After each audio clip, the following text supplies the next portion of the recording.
Eu sou Camila Salmazo e este é o BDF Entrevista, sempre trazendo temas atuais e convidados que têm muito a dizer com a marca aqui do Brasil de Fato. Hoje a gente fala de um tema preocupante, que é o aumento do tabagismo entre jovens.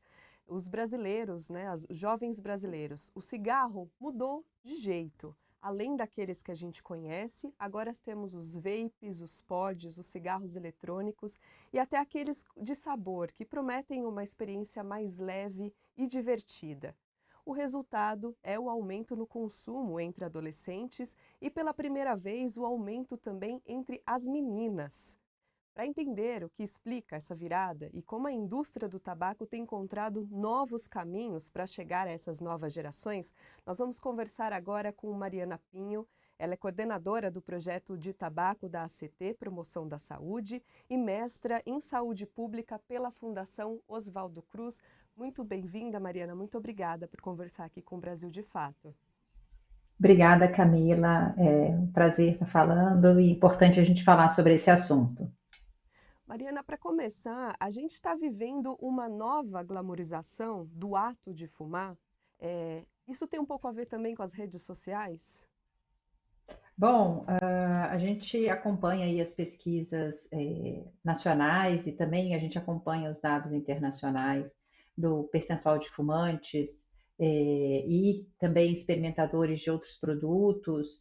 E a gente observa o seguinte: a indústria ela não, ela continua se modernizando, ela continua tendo alvos das suas estratégias, né?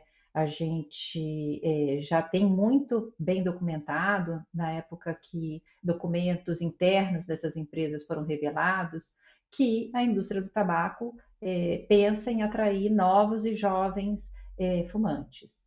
Então, são estratégias que são adotadas desde a década de 70, 80 e 90 e que não está sendo diferente atualmente. O que muda são as estratégias, são os canais, né, de veiculação.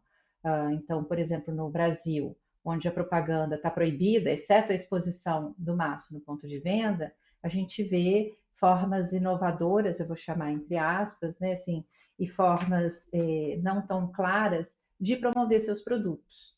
Então, a gente vê nas redes sociais, a gente vê nas plataformas de streaming, nos games. Então, a gente vê, sim, um forte esforço da indústria em se fazer presente dentro desse universo do jovem, e que é uma estratégia adotada há muitos e muitos anos. E usando agora novas plataformas ou plataformas cada vez mais presentes no mundo desse público. Agora a gente também tem uma presença de cigarros saborizados, né, entre os jovens. Os jovens têm consumido muito isso, além do pod, que é a presença maior, talvez, de tabagismo ali na adolescência. Mas eles são vendidos como algo mais nocivos, mas na verdade eles são ainda tem mais nicotina ainda do que um cigarro comum que a gente conhece, né? Isso, os aditivos de aromas e sabores, né, os flavorizantes que são usados nos produtos, seja o cigarro tradicional, convencional, que a gente chama aquele cigarro industrializado, que vem envolvido no papel, vem da fábrica, assim, seja no tabaco para o próprio fumante enrolar, que é roll your own, ou então aqui no Brasil ele também é conhecido como tabaquinho, e até os produtos emergentes, que é o cigarro eletrônico, ou vape, ou que a gente chama de dispositivo eletrônico para fumar, todos eles usam desses aditivos de aromas e sabores para tornar a experiência de fumar mais agradável, menos irritante para a garganta. Então, esses produtos eles funcionam mesmo como um facilitador e muitas vezes um estimulante para as pessoas que estão ainda experimentando, porque de fato, assim, quando a gente observa, né, os cigarros que queimam, né, a temperatura elevada, né, a fumaça, se não houvesse algo que diminuísse essa palatabilidade, a experimentação seria muito ruim. Então, já, né, assim, é conhecido que o uso de sabores como menta, melancia, cereja e outros tantos aromas e sabores, muitas vezes que o consumidor nem mesmo sabe que está presente ali naquele produto, ela é usada há muitos anos, né? Assim, ela é datada já da década de 70, 80. E no Brasil, né, eu posso falar uma coisa que talvez muitos não saibam.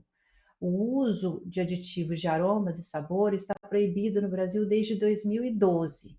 Mas aí você pode me perguntar, Camila, ué, mas está vendendo ali num ponto de venda regular, né, um cigarro de cravo, de canela, de menta, de melancia. Pois é, infelizmente essa medida ela não é implementada, né? E os dados mostram, foi feita uma análise com pesquisadores do INCA, até mesmo nós, que de 2012 a 2024, o mercado foi inundado desses produtos com aromas e sabores, né? Principalmente produtos como narguilé também, né? Assim, ele também significa bastante. Mais de 1.112 produtos foram registrados na Anvisa. Então, como é que eu explico isso, né? Essa questão? As indústrias, desde 2012, questionam essa medida da Agência Nacional de Vigilância Sanitária, a Anvisa, questionam o poder de regular e o poder de proibir os aditivos de aromas nesses produtos. Então, por conta desse questionamento e de uma série de desdobramentos disso, essa resolução da Anvisa ela não é implementada,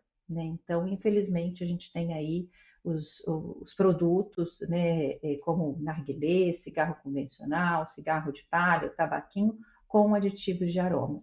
E certamente eles tornam o produto muito mais fácil de experimentar e de manter ali a pessoa enquanto fumante. Além disso, alguns desses produtos, eles tornam a absorção da nicotina ainda mais fácil. E o que isso quer dizer?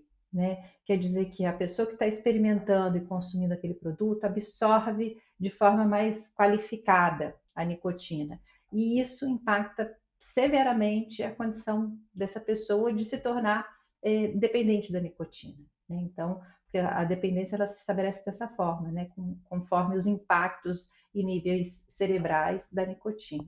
Então, não só para facilitar a experimentação, mas também impacta negativamente quando a gente fala no estabelecimento da dependência e também dificulta as pessoas de deixarem de fumar, porque não está causando nenhum desconforto, tem um gosto agradável, né? Não, às vezes disfarça o cheiro, se é um produto com um aroma característico muito forte, então assim, nem atrapalha tanto, né? Então, esses aromas, eles são usados. E só um adendo, por mais que esses produtos não tenham a venda permitida aqui no Brasil, quando a gente fala dos cigarros eletrônicos, já foram catalogados assim mais de 10 mil sabores diferentes, né? Tanto dos sistemas abertos quanto dos sistemas fechados. Então, assim, a quantidade de aromas e sabores que tem também nesses produtos emergentes é muito grande. Então, Uhum. é importantíssimo que essa medida seja implementada no Brasil. Então, isso está sendo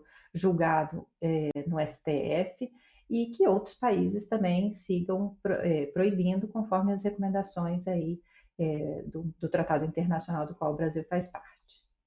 Infelizmente está proibido, mas é muito fácil encontrar em uma loja, né, uma tabacaria, e chama atenção também como essas lojas têm se aproximado de estabelecimentos como escolas, né, lugares de circulação jovem também. A gente pode falar um pouquinho mais sobre isso, mas tem um dado aqui que me chama bastante atenção, que é um levantamento de 2023, né, do Levantamento Nacional de Álcool e Drogas, que é o Leonad, e ele diz, né, que adolescentes de 14 a 17 anos, o uso de cigarros, né, fumígenos em geral, charutos, cachimbos, ele aumentou, alcançou aí 10,5%.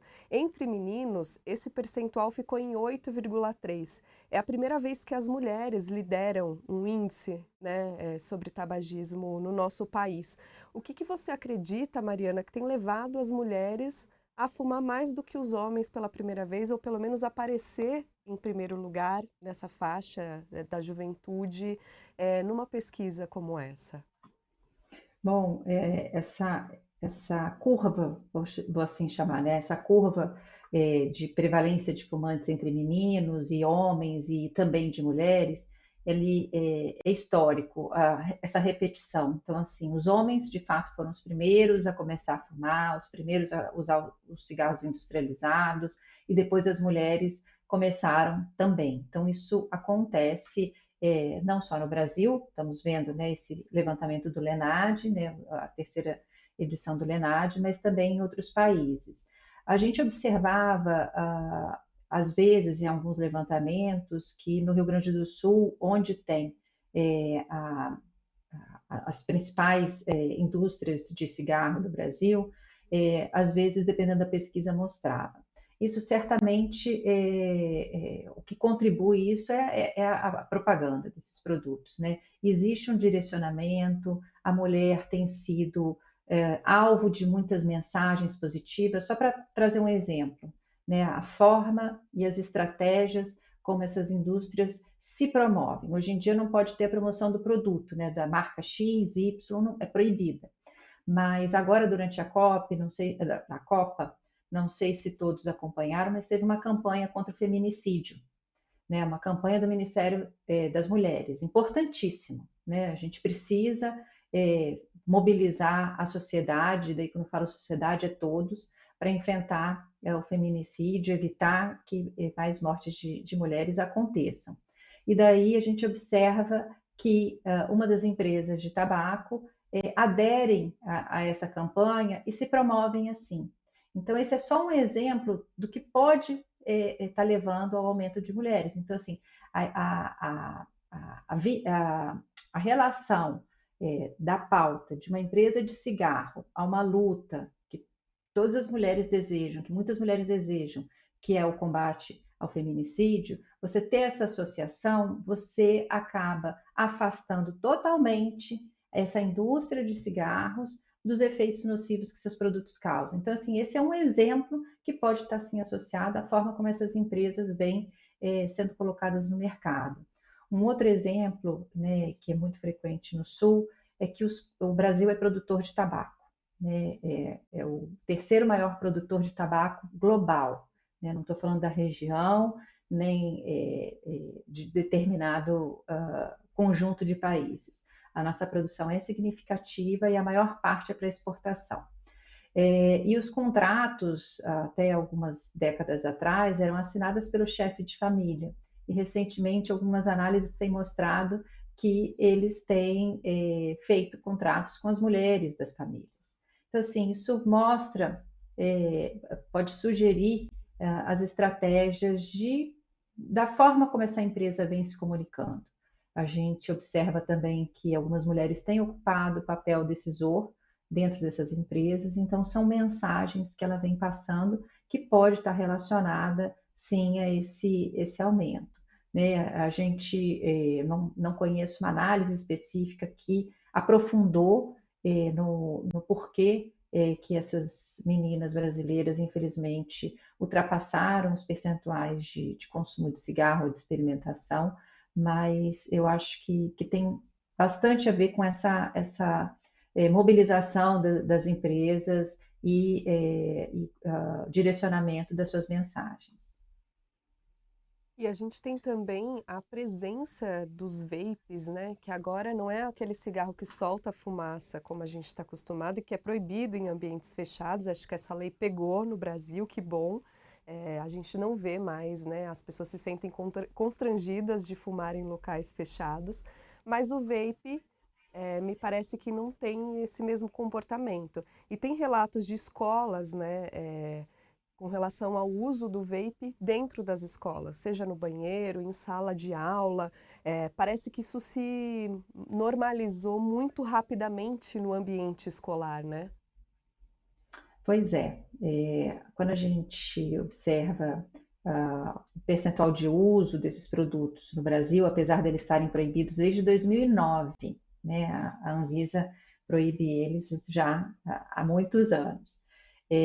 Mas eles estão, né, eles acabam chegando nas pessoas e a gente defende isso, né, a importância da regulamentação da Anvisa, porque ele chega com certo limite, né, assim, uma pesquisa que é feita corpo a corpo e não somente por inquérito telefônico, mostrava em 2019, a gente entende que esse número pode ter mudado, mas em 2019 mostrava menos de 1% da população acima de 18 anos consumindo esses produtos, os cigarros eletrônicos. E quando a gente olhava para esse universo de usuários de cigarro eletrônico, a gente via que a maior parte deles eram os adultos jovens. Ou seja, de um lado a gente vê isso, o percentual de pessoas que mais frequentemente consomem os cigarros, naquela época davam, né, 700 mil pessoas entre 18 e 24 anos, e a gente via a indústria dizendo o seguinte, porque a indústria do vape também é a indústria do tabaco, não é exclusivamente a indústria do tabaco, mas também é. E a gente via as empresas, né, as principais empresas, a BAT, a Philip Morris, né, que são as principais, principalmente no mercado brasileiro, de cigarros, a gente via eles falando, olha, esse produto, ele é destinado para o fumante adulto, e que quer parar de fumar ou que prefere outro produto que não tenha combustão. E a gente vê um distanciamento muito grande entre o que a indústria diz e o que de fato estava acontecendo no Brasil, que os dados depois, né, seja pelo Lenad, seja pela Pense, uma outra pesquisa nacional, seja pelo Vigitel, mostrando que os principais consumidores eram jovens ou adultos jovens e que não fumavam, na maioria das vezes. Então a gente vê uma distância muito grande, ou seja, ele está sendo promovido de forma diferente, infelizmente. Então, assim, despertando atenção pelo design, despertando atenção porque muitas vezes a indústria se coloca como produto com risco reduzido, o que não é verdade, né? Coloca esse produto como é só vapor, e daí as informações elas vão se propagando, né, mensagens que não são verificadas pela ciência, né, de que ajuda a parar de fumar, né, essa é uma outra inverdade propagada em relação a esses produtos, e que ele acaba se estabelecendo e acaba atraindo pessoas que nunca, de repente, iriam experimentar ou usar de forma rotineira esses produtos. Então, a gente observa de forma muito crítica, né, sobre isso, né, e a importância mesmo da resolução da Anvisa, que proibiu em 2009 e depois reforçou a proibição quando reeditou a norma em 2024, reiterando a proibição desses produtos. E que a regra, apesar deles não terem a comercialização permitida em território nacional, né, a circulação deles, eles não podem ser consumidos em ambiente fechado, né, nem parcialmente fechado. O que isso quer dizer, Camila? Acho que é importante, né?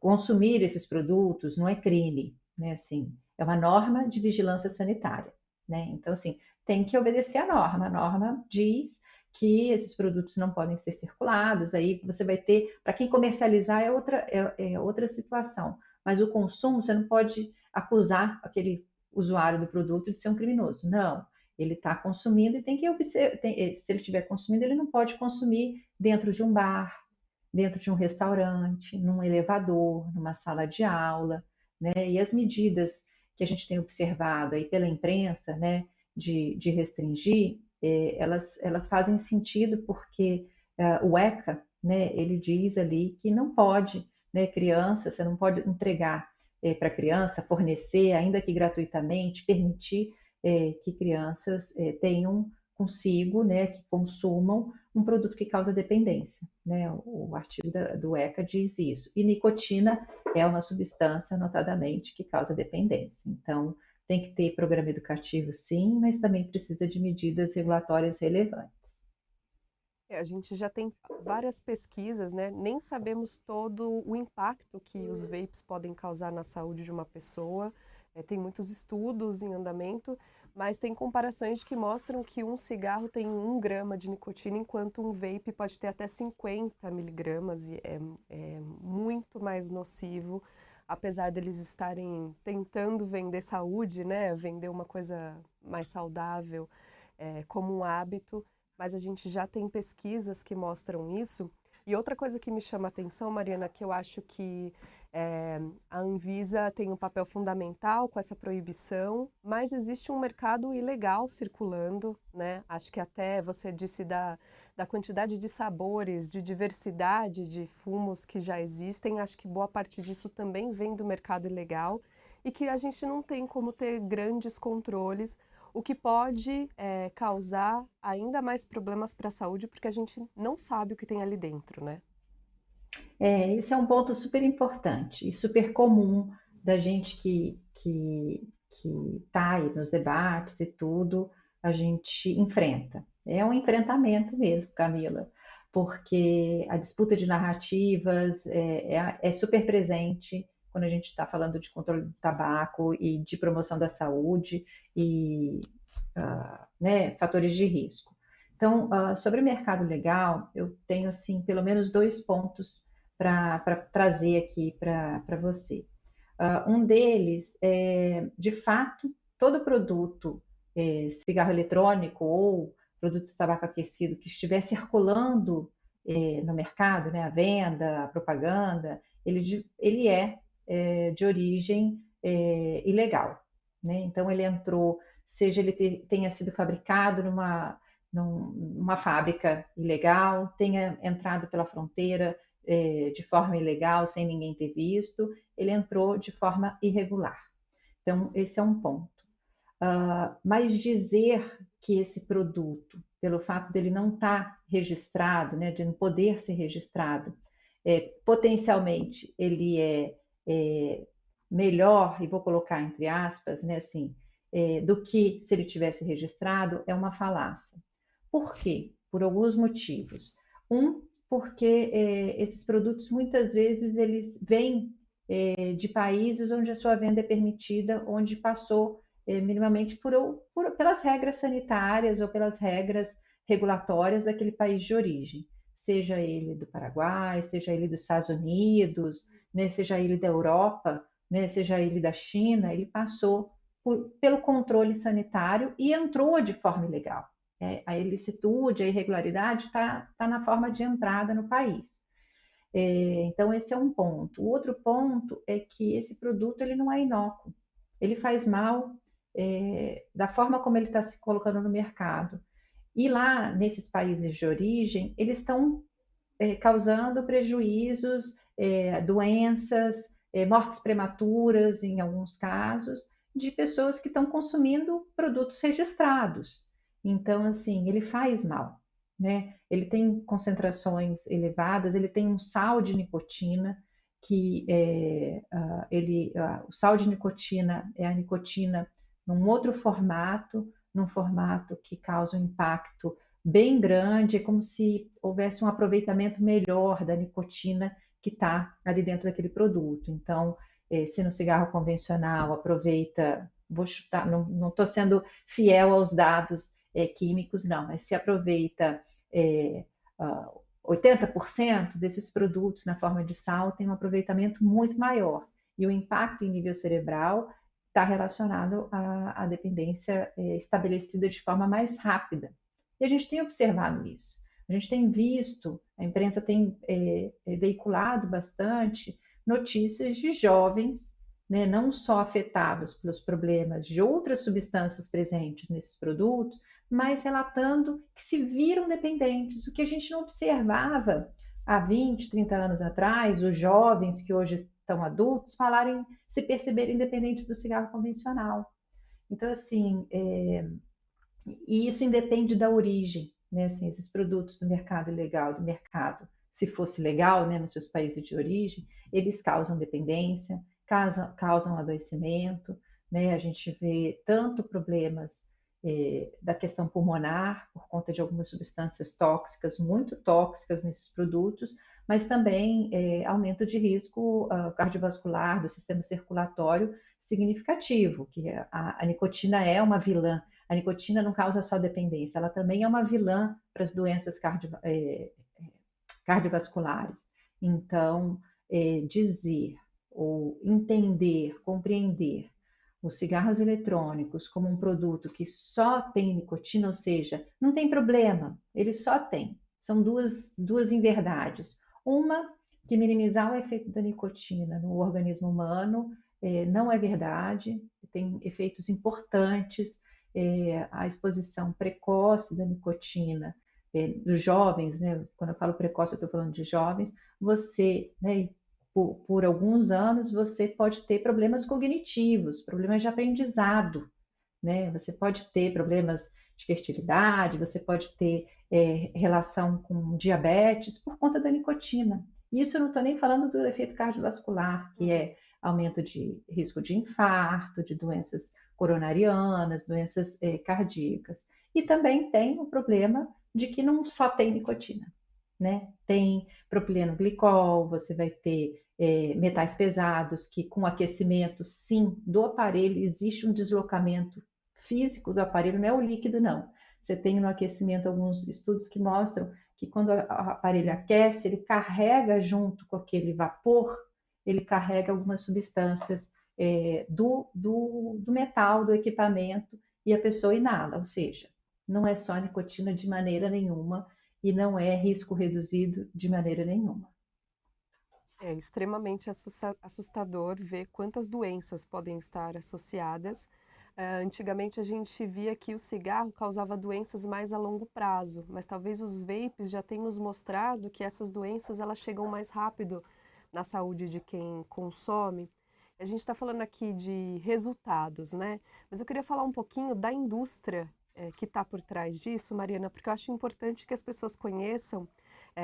Há muito tempo, né, eles atuam no Brasil e falar um pouquinho da força que eles têm, tanto no Congresso, por exemplo, né, para incidir em políticas públicas, para burlar essas leis. Então, eu queria que você falasse através da pesquisa, longa pesquisa que a CT já tem feito, eh, quem está por trás, né, desse novo problema de saúde pública? Acho que a gente já pode dizer isso, né?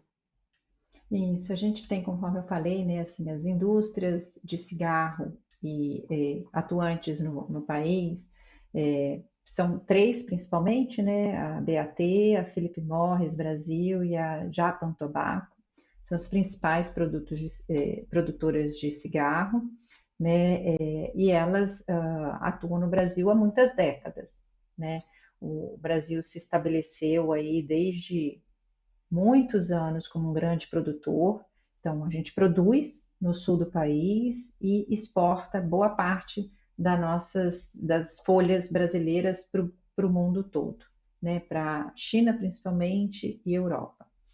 E acaba que o estabelecimento dessas empresas, principalmente no sul, né? Mas existem fábricas em outros estados, é, faz com que elas tenham muito poder, né, muita influência no meio político, né? Então a gente observa uma atuação forte o lobby dos representantes aí da indústria do tabaco, vou chamar assim, para mobilizar para uma série de medidas, né? Assim, o Brasil, Camila, eu acho que isso é importante a gente trazer. O Brasil ele tem políticas de controle do tabaco muito relevantes, né? Assim, a gente conseguiu estabelecer, você mesmo lembrou, né, os ambientes livres. A gente tem, apesar de não implementada, uma proibição de aditivos. A gente tem embalagens com as advertências sanitárias. A gente tem a proibição da propaganda. A gente tem uma série de medidas e certamente essas indústrias elas reagem a isso, né? A gente tem a proibição dos cigarros eletrônicos, elas reagem para impedir que novos avanços sejam feitos, porque mesmo com esses avanços ainda temos desafios, ou para voltar atrás, né? Como é o caso dos aditivos, por exemplo, o Brasil implementou, né? Assim, aprovou uma medida e ainda não conseguiu implementar. Então, assim, a gente tem uma incidência muito grande, não só na região produtora, mas também no Congresso Nacional. Então, vou trazer alguns exemplos para você. Durante o processo em que o Brasil estava discutindo, a Anvisa estava discutindo sobre a revisão da resolução dos cigarros eletrônicos, a gente teve iniciativas de senadores, por exemplo, né, a Soraya Tronic, uma senadora, de propor a liberação desses produtos. E está registrado que ela recebia apenas representantes do setor, né, da cadeia produtiva do tabaco. Ela não recebeu, por exemplo, ninguém da sociedade civil, de sociedades médicas, para levar argumentos. Ela não recebeu, ela fez audiências públicas, mas receber em seu gabinete não foi documentado nenhuma questão que indicasse que recebeu a sociedade civil. A gente tem na discussão da reforma tributária, que foi um importante avanço para o controle do tabaco, ainda não está implementada, as alíquotas não estão implementadas, que é a aprovação do imposto seletivo. O imposto seletivo, ele é um imposto que tem um caráter de desestimular o consumo de produtos que façam mal à saúde. E a discussão, assim, foram muitos anos, né? Começou até durante a pandemia, foram muitos anos de discussão no Congresso e muita pressão para que os cigarros não fizessem parte do imposto seletivo, né? Até já quase no processo final ali da discussão, teve o que as pessoas do ambiente legislativo chamam de jabuti, teve uma tentativa de colocar numa discussão que não tinha nada a ver com o imposto seletivo, a possível liberação dos cigarros eletrônicos, por exemplo, né? Ou seja, é o famoso jabuti, colocar um assunto num projeto de lei que não tem nada a ver. Então, assim, a gente observou reuniões também da cadeia produtiva para impedir a inclusão dos cigarros no imposto seletivo com o Ministério da Fazenda. Foram mais de 27 reuniões registradas.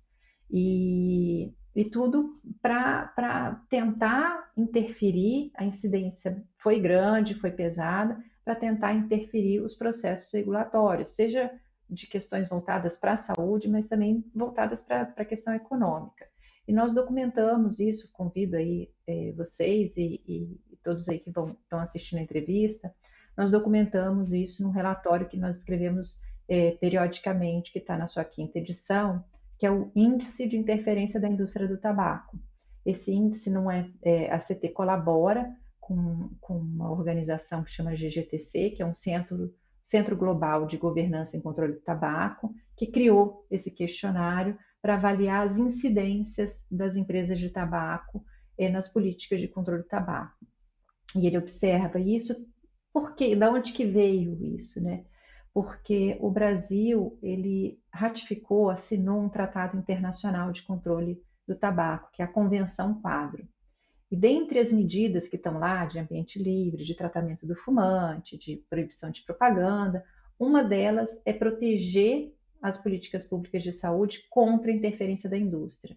Então, esse questionário, esse índice, ele justamente aprofunda nisso, de que forma que os países estão protegendo ou estão desprotegidos da incidência da indústria do tabaco. Então, a CT ela colabora e sistematiza todas essas incidências de outras, que não cabe aqui eu também falar, que não é o principal objetivo aí da nossa conversa, mas destrincha todas as incidências que a gente observou. Esse índice mais recente, ele pega incidências de abril de 2023 a março de 2025, né? Então, alguns desses exemplos estão lá, principalmente aí dos cigarros eletrônicos, que teve um destaque importante nesse período, e da reforma tributária, mas não só isso.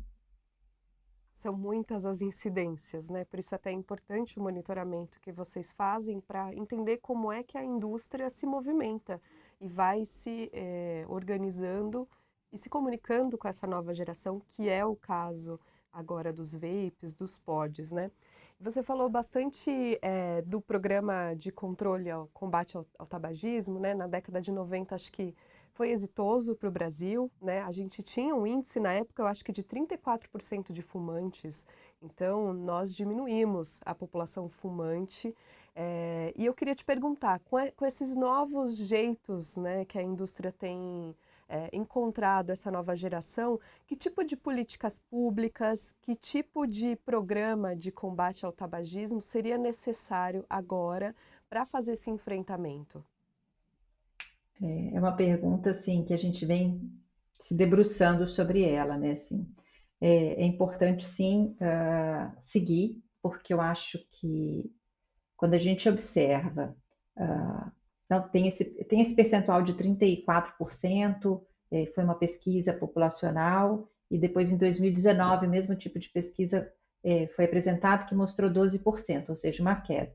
Mas quando a gente observa o Vigitel, que é uma pesquisa telefônica que é feita todo ano, ou seja, ela mostra uma tendência, ela é uma pesquisa telefônica, tem restrições, mas ela mostra uma tendência, ela mostra ali, ó, coisa está mais ou menos assim. E, infelizmente, a gente observou, entre o Vigitel de 2023 e o Vigitel de 2024, a gente observou um aumento. Estava estagnado durante um tempo e a gente observa um aumento do percentual de fumantes no Brasil. Isso acendeu um alerta muito grande para a gente, porque enquanto estava estagnado, a gente ficava olhando, poxa, o que será que está acontecendo que, né, não estamos conseguindo seguir aquela linha de tendência, né? A gente fazia discussões importantes, mas quando, né, passa de 9 para 11%, um aumento de 25%, é muita coisa.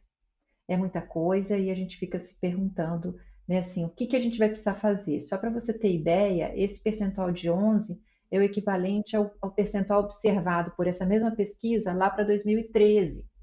Então, assim, é um retrocesso e a gente tem algumas hipóteses. Não estão garantidas que sejam essas, mas tem algumas hipóteses.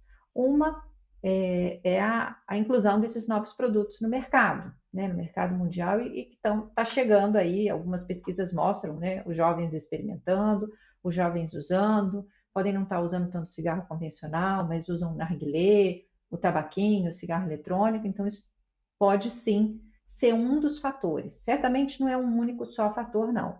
Mas um outro ponto que para nós, assim, pode estar contribuindo significativamente é a questão do preço dos cigarros. Lá em 2011, o Brasil implementou uma medida importantíssima sobre essa questão, né? Ele estabeleceu um preço mínimo, ou seja, não podia vender um cigarro na época, né, em 2011, 2012, a menos de R$ 5, e além disso, uma carga tributária grande. Então, foi uma política importantíssima.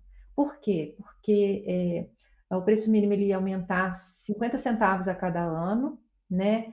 E o que se observou? Que a cada ano que passava, o cigarro ficava um pouco mais caro, a prevalência de fumantes ficava mais baixa. A gente viu nitidamente as linhas se cruzando, aumento do preço e redução da prevalência. E depois desses aumentos previstos na lei, né, depois que ele chegou ali na verdade ele começou com R$3,50, eu falei R$5, mas depois que ele chegou a 5, depois R$5,50, que foi o último aumento que ele teve, ele ficou estagnado. O preço mínimo ficou estagnado a R$5,50 e ficou 8 anos sem nenhum aumento. Então, o que aconteceu?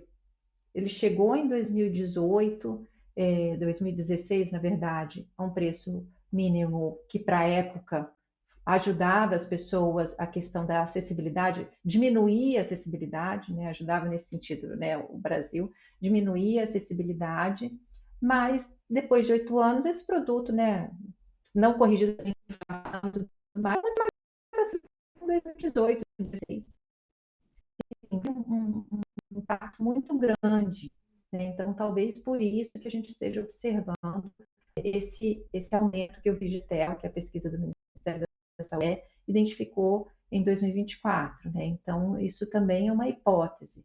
E a gente tem também, assim, oportunidades importantes previstas, né, que outros países já adotaram, né, que eu posso trazer aqui a título de exemplo. No Brasil, hoje, a única forma permitida de propaganda é a exposição do maço, somente do maço. Isso tem uma violação, assim, sistemática. Tudo que você vê num ponto de venda é violação, porque a única coisa que poderia ter é a exposição do maço. E tem países que adotaram esconder os maços no ponto de venda. Então, essa é uma política que poderia ser implementada.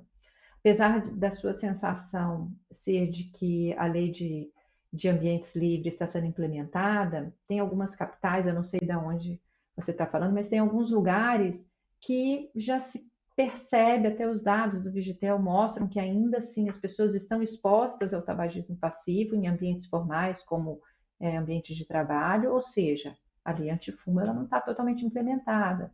Então, faltaria a sinalização, que não é obrigatória, né? Nesse ambiente não é permitido fumar. Alguns estados têm uma lei própria, mas assim, em nível federal, isso seria importante. As embalagens padronizadas que a Austrália tem, né, assim, e outros tantos países já adotaram, que é ter a embalagem numa cor única e a marca uma fonte igual para todos os produtos. Isso é uma medida super importante. Você dá aquele produto atraente para que público for, para o jovem, né, para a pessoa, você também destaca a advertência sanitária que está ali. Né? E outras que poderiam, como você falou, destacar os movimentos de determinados espaços, como parques, jardins, escolas. Isso também é uma medida que poderia ser colocada e contribuir aí para a gente tentar resgatar a redução que a gente observou significativamente desde 2011 até 2016, 2017. Legal. Mariana, tivemos uma pequena instabilidade aqui no finalzinho da sua fala, mas conseguimos compreender bem. Eu te agradeço demais, viu, por conversar aqui com o Brasil de Fato sobre esse assunto tão importante. Espero que a gente tenha melhores notícias para dar em breve, né, sobre essa luta contra a indústria do tabaco que não é incansável, né? Ele se reorganiza, a gente também tem que se reorganizar e comunicar à população o quão nocivo é o uso de cigarro, principalmente entre jovens. Então, te agradeço demais por essa entrevista hoje. Obrigada, Camila. E a gente vai seguir aí, principalmente agora na reforma tributária, buscar ter alíquotas que tornem esses produtos cada vez mais de forma inacessível para os seus consumidores. A gente tem que buscar isso como uma medida complementar aí a esse pacote todo que eu falei do que a gente precisa. Muito obrigada e foi um prazer aqui estar com vocês. Nós que agradecemos, ficaremos de olho no Congresso, então, para saber se o Congresso atuará de maneira coerente. O BDF Entrevista fica por aqui, tem programa novo de segunda a sexta-feira no YouTube do Brasil de Fato e também na Rede TVT. E você também pode ouvir o BDF Entrevista nas plataformas de podcast e também na nossa rádio, Brasil de Fato 98.9 FM. Até a próxima, tchau, tchau!